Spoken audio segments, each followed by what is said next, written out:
Supreme court junior assistant ഇങ്ങനെ ഒരു പോസ്റ്റിനെ പറ്റി നിങ്ങൾ കേട്ടിട്ടുണ്ടോ? ഹൈക്കോർട്ട് അസിസ്റ്റന്റ് പരീക്ഷയെക്കുറിച്ച് നിങ്ങൾക്ക് എല്ലാവർക്കും അറിയുമായിരിക്കും. അതേ രീതിയിൽ തന്നെ സുപ്രീം കോർട്ട് ഓഫ് ഇന്ത്യ നേരിട്ട് റിക്രൂട്ട്മെന്റ് നടത്തുന്ന ഒരു പരീക്ഷയാണ് അല്ലെങ്കിൽ ഒരു പോസ്റ്റാണ് supreme court junior assistant. Supreme court of ഇന്ത്യയുടെ ഒഫീഷ്യൽ വെബ്സൈറ്റിൽ കയറി ഈ കഴിഞ്ഞ ഫെബ്രുവരി 6 മുതൽ വരുന്ന മാർച്ച് 8 വരെ നിങ്ങൾക്ക് എക്സാമിന് അപ്ലൈ ചെയ്യാം. അപ്പോൾ മാർച്ച് 8 അവസാന തീയതി, മറന്നു പോകരുത് കേട്ടോ. 241 ഒഴിവുകളാണ് നോട്ടിഫിക്കേഷനിൽ തന്നെ സുപ്രീം കോടതി ഈ ഒരു പോസ്റ്റിനായി മാറ്റിവെച്ചിരിക്കുന്നത്. അത് ഇനിയും ഉയരുമെന്ന് നമുക്ക് പ്രതീക്ഷിക്കാം. ഇനി സാലറിയുടെ കാര്യം പറയുന്ന സമയത്ത് എല്ലാ അലവൻസുകളും ചേർത്ത് 70,000-ന് മുകളിലാണ് ഈ ഒരു പോസ്റ്റിനുള്ള സാലറി എന്ന് പറയുന്നത്. ഇനി നമുക്ക് സുപ്രീം കോർട്ട് ജൂനിയർ അസിസ്റ്റന്റിന്റെ സെലക്ഷൻ പ്രോസസ്സ് ഒന്ന് നോക്കാം. ആദ്യത്തെ കടമ്പ എന്ന് പറയുന്നത് ഒബ്ജക്റ്റീവ് ടെസ്റ്റ് ആണ്.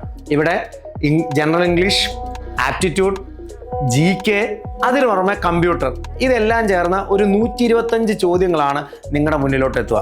2 മണിക്കൂറാണ് പരീക്ഷാ സമയം എന്ന് പറയുന്നത്. ഈ ഒരു ഘട്ടം പാസ്സാകുന്നവരെ തുടർന്ന് നടക്കുന്ന ഡിസ്ക്രിപ്റ്റീവ് പരീക്ഷയിലോട്ടും ടൈപ്പിംഗ് ടെസ്റ്റിലോട്ടും പരീക്ഷാ ബോർഡ് വിളിക്കും. ടൈപ്പിംഗ് ടെസ്റ്റ് എന്ന് പറയുന്നത് ഞാൻ നേരത്തെ പറഞ്ഞ പോലെ 35 വേർഡ്സ് പെർ മിനിറ്റ് എന്ന സ്പീഡിൽ ടൈപ്പ് ചെയ്യാൻ കഴിയുന്നുണ്ടോ എന്നുള്ളതാണ് നോക്കുക. 10 മിനിറ്റ് ആണ് ഇതിനുള്ള സമയം. തുടർന്ന് നടക്കുന്ന ഡിസ്ക്രിപ്റ്റീവ് പരീക്ഷയിൽ നിങ്ങൾ കോംപ്രഹെൻഷൻ, എസ്സേ, പ്രിസി, ഈ 3 കാര്യങ്ങൾ 2 മണിക്കൂറിൽ ചോദ്യങ്ങൾ അറ്റൻഡ് ചെയ്യണം.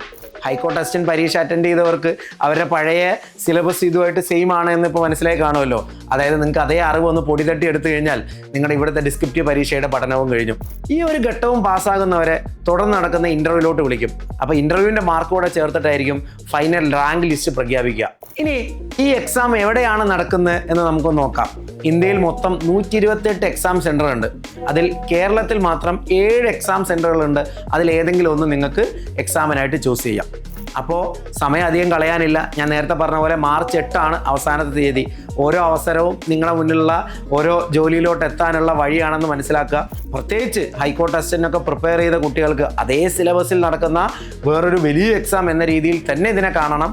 അപ്പോൾ ഇനിയും ഇത് അപ്ലൈ ചെയ്യാത്ത ഏതെങ്കിലും കൂട്ടുകാർ നിങ്ങളുടെ കൂട്ടത്തിലുണ്ടെങ്കിൽ അവർക്ക് ഉടനെ ഈ വീഡിയോ അയച്ചു കൊടുക്കുക. And all the best.